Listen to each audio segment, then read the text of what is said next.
Welcome into Seeing Scarlet for today's episode. This is Shelby here with Sibby, and today we're getting a little nostalgic. Last week was a really fun week with TBT. We had a great time interviewing Todrick, Gocher, and got to see them do their thing. Unfortunately, it ended a little sooner than we all hoped, but that doesn't take away from what it was. I think the TBT is just really, it's what's great about sports in a lot of ways to me. Yes. And maybe I'm deeping it too much, but it felt, at least for me, I can only speak for myself, but it felt like a really healing moment for the fan base because Mm. we went through some trauma, some highs and some lows really quick as Texas Tech basketball fans on the men's Yeah. side. We were nothing, nothing, nothing. All of a sudden we're relevant. All of a sudden we're in the national championship game. We lose a tough game. We think we're Yeah. now this elite program. Everything happens that happened with Chris Beard, and now we're rock bottom. Oh no, now we're not. Mark Adams is going to be great. Sweet 16, let's go. And then the next year, everything came crashing down Yeah. again. It was just a lot, like mentally, when you think about it. And so to have that group from the good times, from Yeah. that, and from even farther back that really started it with Gocher and Roberson and all of them, Yeah. for me, it was like, this is just fun. Like, I would have loved for them to win the whole thing, don't get me wrong, but that Wednesday game is like a core memory in my brain Dang. forever. It's like seeing these guys throw those alley oops again, seeing them swat the shots again, seeing Mooney making people look silly dribbling, seeing Moro on no sleep come out there, man, traveling from Mm. Italy. It was like a healing moment I as a Tech basketball fan, and that's why I love this tournament so much. It was really cool.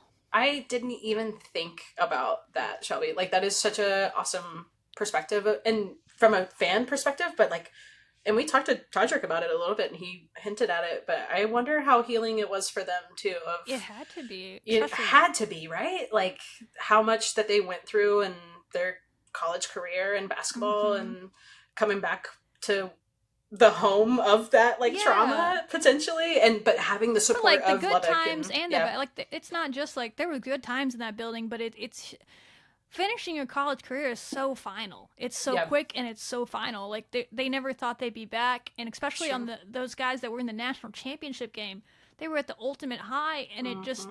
the pain of losing it the way that they lost it, Yeah. that's going to be with them for a while. And of course, they look back now and it's like all the good things. I think we joke about winning natties all the time, but my Hmm. hot take in sports is people put way too much emphasis on a national championship being the reason for it It being a successful season or not. People yeah. don't just win natties like out of thin air. Like Texas Tech Right. has two team national championships in school history, a track one in 2019 and women's basketball back in the 90s, right? Hmm. So it doesn't happen. So that season was a That's true. massive success. And so for them to be able to look back on it, but they also get to come back and get the love from the fans that we couldn't really give them because it was done. It True. was over. There was no more True. games for them to be showered upon and to be hugged and to be Hmm. celebrated. It just was, it wasn't there, and now it was kind of like a reunion. It was really cool, and I get winning is the ultimate goal. I get it, but for me, the TBT is not necessarily about that. Like it was like this really cool moment. And hey, Yeah. next year we'll come back. Then it'll be about winning, right? But for this year, it was just really. I didn't expect Healing. it, but Yeah. it was healing. As I a love that. sports fan, there was a lot of hurt in those years, and it was really Yeah. cool to see them come back and do it again. Yeah, and seeing the tweets from the players too, I think yeah, it further echoes that message Yeah, and like guys like Kyler Edwards who oh my left gosh, on who kind of had such a a bad cool footing because hmm fans didn't understand what was going on behind the scenes when he transferred. They do yep. now, and he put out a cool tweet like it was so cool to come back and feel the love from Lubbock one more time. I hope it's not just one more time, Kyler. Come back next year, but No kidding, yeah. I'm sure he has aspirations to be in the NBA or something by then, so Sure. that's why they say that. But if it's not, if you're in Europe or wherever, come back, man. So mm, mm, mm. I I love expect it. them to be back next year. It seems like the TBT even hinted, like said something like Lubbock, this was great, we'll be back. So to me, their tweet read like Lubbock is going to Hmm. host again. I don't know why they Right. wouldn't. We our first ever game in TBT history in Lubbock was a top 10 attendance for the TBT of all Okay. time, and they've been around for 10 years now. So that's a lot Okay. of games, and we were already in the top 10. So Yeah. it's making Okay. them money. I'm assuming it'll be back in Lubbock. They'll learn from this. Listen, that second game, we just got punched in the mouth and we could not recover. But that happens. I think the emotions of that first night kind of had us a little bit uh, dead legged to start the game, if you will. But I Sure. think that's something you'll learn from whoever can come back next year. Maybe we'll get some of those guys that that was the other thing. There was like 20 guys that weren't even playing that were in attendance, and on Right. Friday night's game, even more came in. It wasn't really highly publicized, but TJ Shannon was in the building on Friday. Our boy Davion Harmon came in for the game on Friday. Like there was a lot of more guys that showed up, and maybe they'll play next year that they were a little hesitant to this year. You'll get them in next year, so that was really, really cool. Cool vibes. And we're excited. It's becoming one of my favorite events, especially now that we're involved. So I can't wait for next year already. But another side of the story that came up during Wednesday's game, everyone's just like emotional online, and we're all loving these moments. And it was like we put out a tweet like, "This is awesome. I want to relive this." Like I don't remember our specific wording, but like this is really cool. It would be even better if we could let the Lady Raiders run it back next year too. Like, how about old Zuri Sanders come in, be a player coach? And so we kind of had an exchange on Twitter, and she was like, yeah, start the petition, and some other people got behind it. And so it got us thinking, like, why could you not have a TBT women's bracket? Why not us? Like, why not? TBT started from nothing. I know. Like, they're not afraid to start from nothing again. And build their way up. So why not do it? And what's cool is like we are kind of in this new era of what women's sports is, and like the last NCAA tournament, y'all, we talk about Caitlin Clark all the time, like Angel Reese. It's there. Can you imagine? Yeah. Can you imagine? And especially knowing how limited spots there are on the WNBA rosters in general, like the talent is insane. The talent would be. And it would be a monster, like a all-star. Like Bree Scott's just is over in Italy. Oh my god! You know what I mean? See Bree Scott again. Yeah, like there's so much talent. I think there would be, from a women's perspective, more talent that would enter the TBT because they have less options to play at the pro level.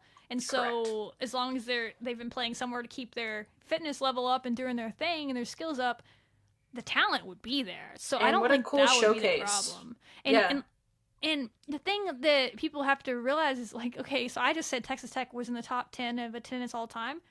There was 4,000 something people there. Like that's a good number for TBT, but that's not a huge number. So TBT is not like, well, they wouldn't get people in the stands or whatever because it's women's basketball. 4,000 people, I think at least half that, if not that many, would show out for a Lady Raider team. in the USA as well. Like the real basketball fans are who showed up for the TBT men's side, and those same fans are the ones that show up to Lady Raider games. And it would be the same way for other fan bases. Right? And there's so many like really important players like Bree Scott, but like who are the other legends of Texas Tech women's basketball? We know them, like Marsha Sharp, Shell Swoops, like Vivian Gray. Someone tweeted like, Marsha Sharp come out of retirement, you could coach the team. I don't know if she would do that, but she ain't even in retirement. The girl's at every home game. She's there anyway. She's working. Sign her up. But I was thinking like Kelsey Baker could coach the team. We've talked to her if she didn't want to play. If she's like, I'm done playing. KB, let's she's go. She's coaching in high school, and she coaches a lot of AAU teams. She's coaching really so high-level players. She's very smart. She could be the coach of the team. And then you have people like Zuri. We joke like player coach. Why not? She could do both. You have Katie Farrell, who just finished. She's coaching at a Lubbock school, high school. She could be a player coach. You have Tatum, who is a grad assistant at Texas Tech right now. You have a lot of Ella Tofiona, who we just talked about, just balling out in the Australian Pro League. You have Bree about to go do the same thing. You have Vivian Gray, who I'm not really sure what she is up to right now, but she had a stint with the Phoenix Mercury in the preseason before she got cut. Like, she's an elite player, and those are just in recent years. And then you could still find some from previous regimes that have transferred to other schools to finish their careers because of everything that was going on at Tech, but they still would count. Bring them in, I know. Like, build it up. I was just thinking about, you talked about Vivian Gray, and you're like, I don't know what's going on. And I was like, I just saw an Instagram post, and I'm like, she's at Bucky, or she's in Mexico, but she has a Bucky's like cup, and she's talking about like bringing Bucky's to Mexico. Anyway, all that to say, she's in. Oh, I don't know that she's been playing basketball in the last year or what she's been up to, but she would be a great addition. She's not far removed. Give her a few weeks, or give her Pearson, a year to prep. Can Paulette get out there and get some buckets for us? Pearson, get out there, girl. That seems unfair. But yeah, like those types of people. And then if you had to, it's not the worst thing in the world. You can fill in the spots with players from another team, like the men's team did, the Air Raiders did for their first year. And then as more people graduate out, your alumni base grows and they have somewhere to go. So I think we could put together a team, no problem. Easy. The question is, to make this easy for the TBT, is how do they make it happen, right? Oh, It's not that hard Let's in spin my it. mind. So you go back to 2014. That was the first year of TBT. The prize pot was only $500K only. But hey, that's fine. We could start at $500K for the women's too if you want to, whatever. I think you'd find sponsors in the climate that we're in right now. There's a lot of support for women's basketball. You talked about it earlier. Somebody, a big brand, would step up to fork over some money and help promote this. ESPN would. I mean, it was only on ESPN Plus anyway for most of these TBT games.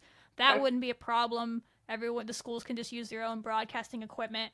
I don't think that stuff would be logistically a problem. It's the funding that would have to come. And if TBT just tried and they wanted to make it happen, people would step up. There would be supporters of women Cheryl Swoops, maybe. I don't want to put that on her. She's got a lot on her plate. But, like, different schools have a lot of stuff. They'd probably step up and support it, right? If they trusted that things were going to be done the right way. So I don't think it's that unfathomable. Then the question is what we talked about. Is there enough teams to enter it? In the first year of the men's TBT, there were 32 teams. It's like 64 teams now. Maybe we can do 32, but why not do 16? Like, it doesn't need to be huge. You can start as small as you need to. Maybe even do it at one location. Play it in a weekend. I don't care. You got to start somewhere. And then as people see it, they're like, I want to be a part of that. I can win that much money. That's it. That's every time. Then it grows. Like, it's not going to be where TBT is now. TBT had one person in the stands playing like a high school gym in their first year. Like, it wasn't outside of the prize money. It wasn't this huge thing. It grew over time. And the women's game side would be the same way. It's to me unfathomable. Did they have similar team structure too? Like, I know in this year that I've learned there's like charity teams and there's teams made of. Was that similar in the beginning? Like the first year, I'm pretty sure an alumni team from Notre Dame won it on the men's side. Cool. I'm pretty sure. And like the Sideline Cancer team, I think was around then. It's basically the same kind of idea where some were playing for charity, some were alumni teams, some were just pro teams. There's this team called Overseas Elite that really ran the tournament for like 6 years. They won it like 4 or 5 years in a row in the middle of that run. It's only been around for 10 years, so they really won a bunch. And then more alumni teams had come in, and those have been the ones that have been winning it in recent years. Okay. But yeah, it would be the same structure. So you could have teams made up of alumni teams. Like ones I was thinking like Louisville. That'd be a great place to host a regional or host the whole thing even, right? They're very supportive of women's basketball there. The local team is like they lead the ACC in attendance for women's side. They're like 5th or 6th if you put their attendance up in like the men's side of the ACC. So it's there. They saying. love women's basketball there because they see the art of the game and they have some really good alumni. Maybe you could have a healing moment for them.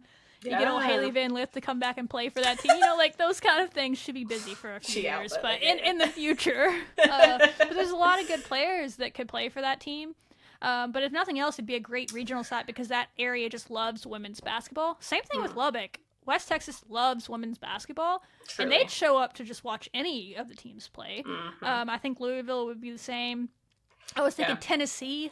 Like you could have like a Pat Summit, like a Team Summit team they could play for half charity, like to support her and everything that her disease and all that, and if for her family donate some to the Pat Summit Foundation. The amount of players that played for her, UConn would have era upon era. Just historically, you would think that it'd be like UConn versus Tennessee alumni team in the end because those players have aged out of playing professional.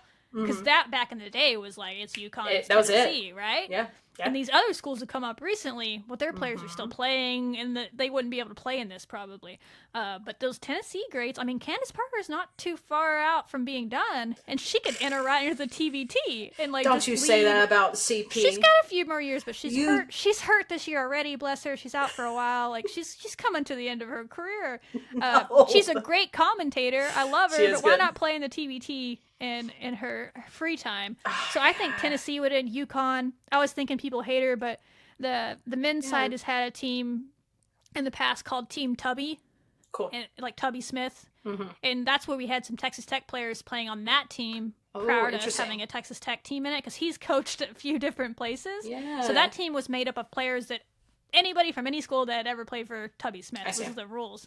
I So you see. could do something like that for Kim Mulkey. It'd be like Baylor and LSU Oh players. my gosh, Like that team would there's be. different creative ways you could go about it. I'd love to have a Lady Raider team. Yeah. But even if some sort of combination, you could do like a Team Texas or something, Well, and you and Baylor could combine your oh, alumni. Like there's ways to go about it. and then Christy Curry is over at Alabama, right? Like, Yeah. isn't she coaching at Alabama? And Alabama did really well like this past year. So you made me think of that like with Tubby Smith. I'm like, yeah, oh, there's a few coaches that have bounced around, so you could just have them. And then you can have them where there's no tie, and they just want to put together the best team, like just like some WNBA players that are like, heck, I'll play in this before the WNBA starts, and they just dominate and win some money. Because I mean, we were talking about it outside of the stars of the WNBA are making money. That they probably deserve more, but they're making money. They're making their salary deserves to be higher, but they're making plenty of money in endorsements and stuff. Like they're doing fine. Okay, yeah. But then it gets below that, and they're making like $40,000 as minimum salary, and like living in like DC or like Phoenix, there's like 8 of them living. Dallas. It's like it's the same as minor league baseball, but that's the minor leagues, and this is the pro level. So I think you'd get some WNBA level players even come play in this play in this if you put it at the right time. Mm-hmm. So this is where it gets tricky. That is true because the WNBA season is during the summer. Well, it starts in May. Mm-hmm. And you couldn't do this at the same time as the men's TBT for 2 reasons. One, you wouldn't want to divide resources. Then you'd have to double the marketing for TBT. Fair. That just is you shouldn't do that from a budget standpoint. Do them at different times. You can use the big brackets that they use. There's no reason you need to change that. They don't say men or women on it. Just take that to each tournament. They have the same year on it. You can use all the signage at the 2 of them if they're at different times. So I wouldn't do it for that reason. You need the slots on TV, so do them at different times. And then you have to fight with, it's like mid-October to mid-April is European basketball. WNBA is May to October to September. So really the only time, and then you have NCAA basketball going on, so the courts wouldn't be available. The only time is really end of April to mid-May. Yeah. And so you don't need like TBT used to be really short. Now it's stretched out over like a month and a half. Okay. You don't need to do that. Like let's just, if you start with 16 teams, you could be done in a week. One a weekend tournament type. Yeah, and then you could grow it to 2 weeks even. Like TBT does this thing where it's like, this week was one region. This upcoming week, new teams that didn't play last week are starting their whole TBT experience. But you can have them all playing at the same time. You don't need to do that. That's for TV reasons because there's 64 teams. But there wouldn't be that many. So start it, and you could then get people from the Euro League to come over, just like we had Davide Moretti came over, flew in, played, and he's going to go back. But these girls could fly back, finish their season, and then they're done, or they're getting ready for WNBA. And fit in. And some of the WNBA, that's where it gets tricky with contracts. I don't know. But they could play there before going to try out for the WNBA teams. You could get people who just finished their college seasons and didn't make a WNBA roster or whatever. They're getting cut at that time. That's about the time that some of these really big names that were huge in college this year were getting cut. Like Alexis Morris, right, from LSU. Yeah. To shock people. She would have gotten cut and she'd be like, okay, fine, I'll just go play in the TBT. That's what would happen. And it would be great TV. All these people that are pissed off at the WNBA for cutting these players, and I'm sure they have their reasons. They have veterans. They feel like they're better and all that. This gives an avenue for these people who were stars not 1 or 2, 3 weeks ago in the NCAA to still be seen. The ratings would be good for that, for the fans that want to turn into that, because they get to see these players play one more time, that whether they got cut for the WNBA or whatever, and then people coming back. So that to me is the only time frame that makes sense. I agree with you. And that 2 week period, end of April into beginning mid-May. I agree with you. And like I think of exactly what you're talking about, of like the players that don't make it to those rosters. Yeah, and that's like right when that's happening. If I'm thinking about the timeline, I don't know, but And I think the biggest like when people are like, women's sports don't give money to them because they don't, whatever excuse it is. To me, when people are like big sports or corporate sponsorships or partnerships and things like that, when they don't think about utilizing a women's TBT. It's like, it's just bad business, dude. Like, we saw it with whole the demographic NCAA tournament last year. Like, more people watched the women's tournament than the men's. Whatever you want to say about it, the whatever. ticket prices were higher. Yeah, like the facts there is just like, this is such an untapped resource. So I don't even get mad. It's like, not, and those stupid trolls on Twitter are gonna say what they're gonna say. Well, I'll bring the receipts and say there were 4 flipping people in the stands for the first year of the men's TBT. I don't want to hear shit about attendance. That isn't something TBT's scared about. The tea, like the that tea happened for anybody. Again, I love that there was 4,000 people at the USA. And that was the top 10 attendance, but 4,000 people isn't a huge number when you're talking about college basketball, right? Mm-hmm. That arena feels like 15,000 fit in the USA. So it's not like we're talking about these gargantuan numbers that the TBT is putting up anyway. I think the record for the men's TBT is 7,000 people. Okay. So it's not these huge numbers. I'm telling you right now, you put together a Louisville alumni team in that city who supports them, they'd probably break the flipping men's TBT record.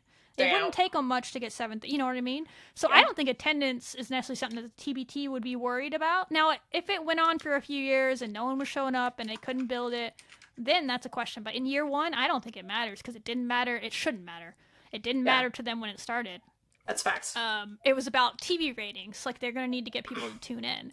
And they need teams to participate. And I'm giving them credit that surely these conversations have happened behind the scenes. Sure. Surely they're not that dumb. Sure. But nothing's progressed. So I think it's going to take the teams. Like Zuri said, let's start a petition. I'm all about it, right? But it's down to those players. Like Zuri, and they'd have to organize that behind the scenes and be like, hey, we're in.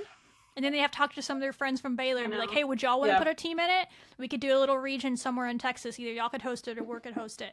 I think Texas Tech would support it, like they're supporting the men's. I think they would find a way to host the women's too if they needed to. The only thing you're going to have to fight there is graduation. Oh, yeah. So there's a lot of things going on. Yeah. Small problem. So maybe we couldn't do it there. You'd have to go to schools where the graduation's at the football field or something. But like there's ways around it, right? Or like what's the Womble doing? Like, could games be? I know spectators, but like no spectators, so I don't think that wouldn't work because the TBT needs to make money off of it. So they're not going to put it in places where you can't sell tickets. So I think it's doable, and you can work around graduation and however you can, because really graduation would only be the championship weekend, so that could be somewhere else anyway. Yeah. Like I used to work in baseball, right? And I'm very used to making schedules for this league I worked in and finding the ways to make it budget friendly. So that's why they do these regional sites. That's why Texas Tech and New Mexico were in the same region. It wasn't because the seating worked out that way. That's not what that's I said in that episode. The seating is kind of a joke in TBT. It's about who's hosting and the regions and all that. That's why you had the Mean Green and New Mexico in the same region with Texas Tech and UT. Travel costs. Right. Keeps travel costs down. They do that in the WNIT. We saw that. Same thing. We did. So that's how it would be, is you'd play regional sites, and so that's where it would have to start, is like, hey, New Mexico, do you have enough women that could play for a state of New Mexico team? Hey, Baylor, do you have enough alumni team you could put in there? UT, like, you have to talk to these teams, whether we team up and form our own team or whatever, and you get enough teams and you show them, and then you have to talk to people on the East Coast, like, hey, could y'all do an East Coast region? We'll do one over here. and like, it's going to take the teams to want to do it, and the alumni from those teams to want to step up, or professional players that want to join and just make a pro team, because it's not all alumni teams. But I think logistically it's possible, because then you could even have you could have a pre-planned championship location like the men's does, where I think every year it's moved, like this year it's in Philly. Or you could just make it really simple and be like, whichever the higher seed is, if Louisville is hosting and they make it all to the championship, they're going to host that last game. And there's some sort of built-in stipend that covers the travel costs for whatever team has to fly. That's how we did it in the CPL. There was like a pot that was there for whoever had to travel. Because it could end up being like Stanford having to travel all the way to Louisville. Yeah. It could be as simple as Tennessee traveling to Louisville. So there's money there. You just got to be smart about it to get people to buy in. And then each team has to find their own corporate sponsors, just like the men's teams do. Yeah. I don't know. I think some of them get paid just for playing, and then you get a pot on top of it. Amazing. I don't know if that's how it's always been, but that's how some of these teams get them to play, is because they're pro players. They're used to playing for money. So yeah, I hope they're getting time, or I hope they're getting compensated for their time. Yeah, they're getting something anyway, so you just gotta have some sort of corporate sponsors for that locally, but it's doable, but it's gonna have to be the players that do it. And I just think logistically looking at it, there's no reason it can't happen, and there's no reason the TBT shouldn't consider it. yeah, and even like it makes more sense in some ways than the men's, because I think I even texted you about it. I was like, like I'm already getting sad about the end of Caitlin Clark's Yeah. collegiate career, and I'm like, what if there was like an Iowa alumni? And you're like, Sibby, this already kind of exists. Yeah. And I was like, shit, like tell me more. But like this makes so much more sense in my opinion because of how the professional, like the WNBA is structured, and like the limited roster spots. It's like that's where we lose some of that like really hype, that hype and excitement from the collegiate to WNBAs, because these players, even though they're the best of the best, like they get cut, or there's a Candace Parker that's been there, room. and there's like 12 teams and 10 spots, like 120 players. Like that's so ridiculous. this seems like such a slam dunk in like terms of it's all there. It's all already there, and to give players another opportunity to like showcase their talent at a higher level. I like don't see any con to this. And if TBT doesn't want to do it, someone start their own thing. The WNBA has that group of people that are putting together that 3x3 tournament in Miami this upcoming year. Blink twice if you're trying to start a business deal here. I wish. If I had the money, I'd be all about it. Unfortunately, the only way I can support things like this is doing what we're doing right here. Is talking about it. Like that is me supporting it. Is using our voice to put it out there and promote it. We did step one. Who's doing Someone step two? Someone with the money has to step up. Hopefully TBT will do it. I think that would make a lot of sense for them. Or they're going to regret it. They're going to run into a situation that just happened. I don't know if you saw in the news that the NCAA came out with the WNIB or the WBIT or whatever. I saw that, yeah. Bullshit that they came out with because they never had a WNIT like they have the women's or the men's NIT. And so this other organization came up with a WNIT and it's privately owned. Yep. But they've realized, oh my gosh, people actually watch women's basketball. This WNIT organization's making all this money off of them. We can't get the name, let's just name it something else. So the NCAA is going to have their own now. And listen, I don't like the WNIT. Like, it's a farce. We talked about it like it's the bids. But I swear to God, if the NCAA ran one, still makes these teams put up bid money and doesn't cover it like they do for the men's, I would. Because that means all they did it for was for the money and not to actually help women's basketball. But anyway, that's a whole other topic. But that's what's going to happen to the TBT. If they don't start it themselves, someone else is going to brighten up, start one of these, and it's going to be too late. You're going to have missed out on the opportunity. It makes me like seeing you talk about that in such a like with your passion towards it. I was like, she's certainly talking about how the WNBA says, or the WNIT says, Super 16, the Great 8. Oh no, they have to do that. But I know. I was like, she's gonna get. That's where it's gonna be. Now the NCAA is coming back and still in it, and they're like, it was just such BS. Like I could talk about.